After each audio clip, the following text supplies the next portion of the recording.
কমলাবাড়ি 2 নম্বর গ্রাম পঞ্চায়েতের অন্তর্গত Kasba MM high মাদ্রাসায় 4 বছর পর কংগ্রেসের বোর্ড ভেঙে বোর্ড গঠন তৃণমূলের। 150টি ভোট পেয়ে বোর্ড গঠন করল তৃণমূল কংগ্রেস। আজকে কমলাবাড়ি হাই মাদ্রাসা স্কুলের ম্যানেজিং কমিটির নির্বাচন ছিল। আজকে দীর্ঘ 4 বছর পর এই ম্যানেজিং কমিটি কংগ্রেসের দখলে ছিল।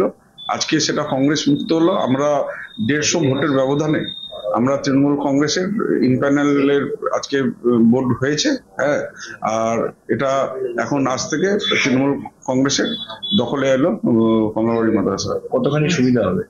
আগামী দিনে ভালো সুবিধা হবে, কেননা আজকে এটা মাদ্রাসা হলেও এর মধ্যে হিন্দু স্টুডেন্টসরাই বেশি ছিলেন, সেই কারণে তাদের অভিভাবকরা বেশি ভোট প্রদান করেছে। তো আজকে ভাবে নেন উপনির্বাচনের পর প্রাক্কালের পরেই এখন এই একটা নির্বাচন হলো। আর এখানেও মানুষ সবাই তৃণমূল কংগ্রেসের উপর আস্থা রেখেছে, বিশ্বাস রেখেছে।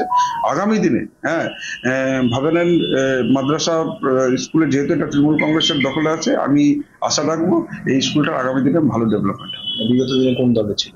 বিগত দিনে এটা কংগ্রেসের দখলে ছিল। তার মানে এই প্রথম সেটি তৃণমূল কংগ্রেস? হ্যাঁ, এটা আমরা ফার্স্ট টাইম আমাদের তৃণমূল কংগ্রেসের দখলে।